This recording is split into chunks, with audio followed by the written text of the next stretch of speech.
advantage East Tennessee State has. You got your point guard in Mr. Jennings, that his free throw efficiency, I mean, he's 85% plus from the line for the year. And the ball is going to be in his hands 80-90% of the time. 9-point lead again. Just over 2 minutes. Percy Covington with a great offensive trip up the floor. They got the two, and they got it quickly. They called timeout with 2:05, and our records indicate VMI still has 2 timeouts left. 2 timeouts, and they're going to use them very carefully when the opportunity presents itself to stop the clock. Again, another way to stop the clock is off the dribble, create the foul, get to the free throw line, allows you to rest. That allows Joe Contafio to communicate from the bench to his players rather than take a timeout. There's a good shot at Joe Contafio, the Keydets head coach. Was an assistant to Marty Fletcher at VMI for a couple of years. In fact, VMI played in the Southern Conference Championship. Let's take a tell you what, let's listen to Joe Contafio.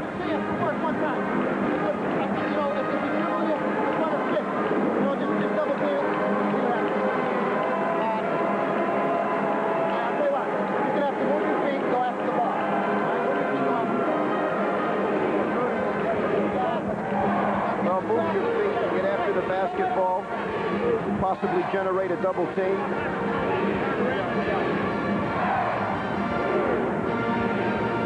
Here we go to the other side. Les Robinson, the Buccaneers head coach.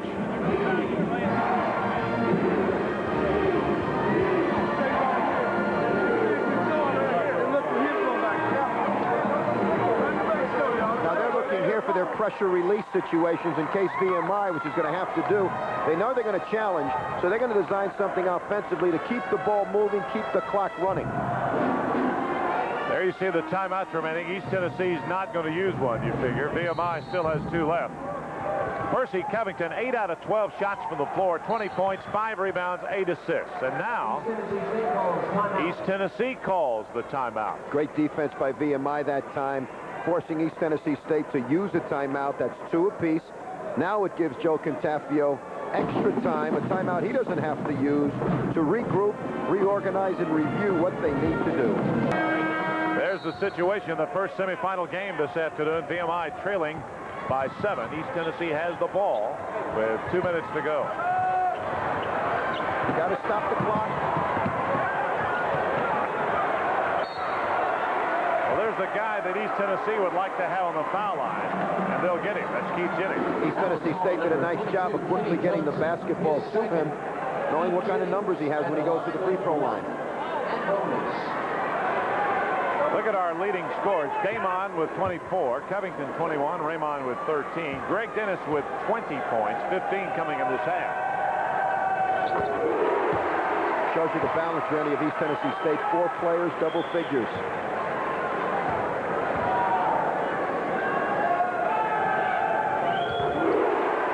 Mr. Jennings hits a pair. The lead is 9 again.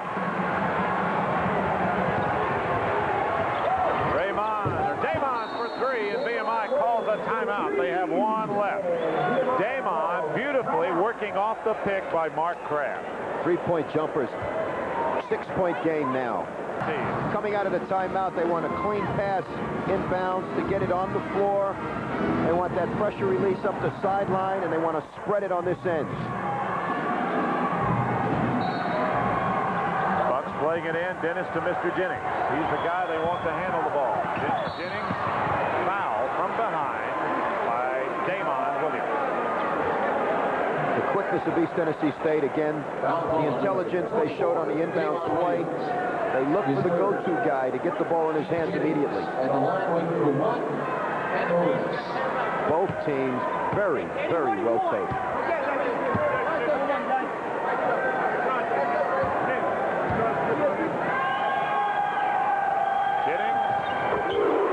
The first of a 1-and-1.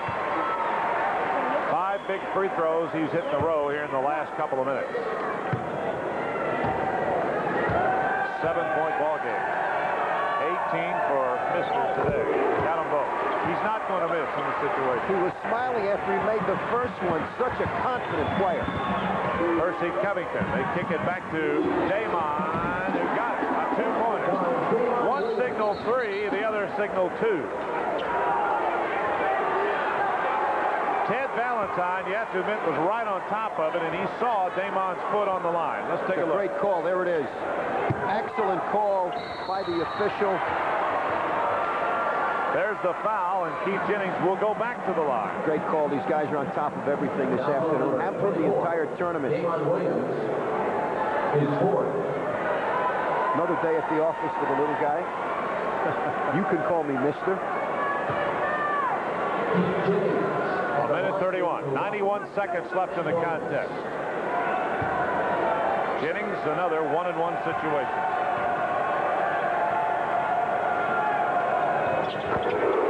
He's just not going to miss, is he? You know, and he needs to make these, too, because the margin, you're still not in that comfort zone at 1:31 to play where the game is a lock. All the confidence in the world. Keith Jennings just simply drives that nail in the coffin a little further. 8-point ball game now. Now, you need quick possessions. You can't go too deep into the clock. Oh, unbelievable. Keith Jennings was wearing Damon's jersey right there, and he still made the 3. Important things for VMI to consider, Randy, is the fact that they're going to have to quick hit basketball offensively. Here's the look right here.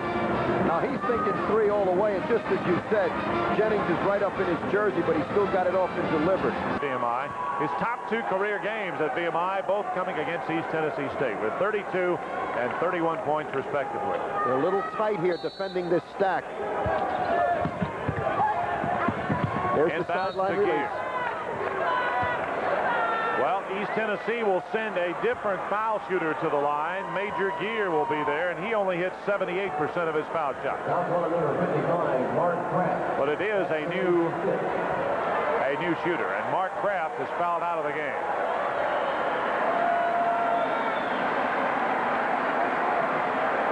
To a nice end. The senior, Mark Kraft, 6'7", from Powell, Tennessee.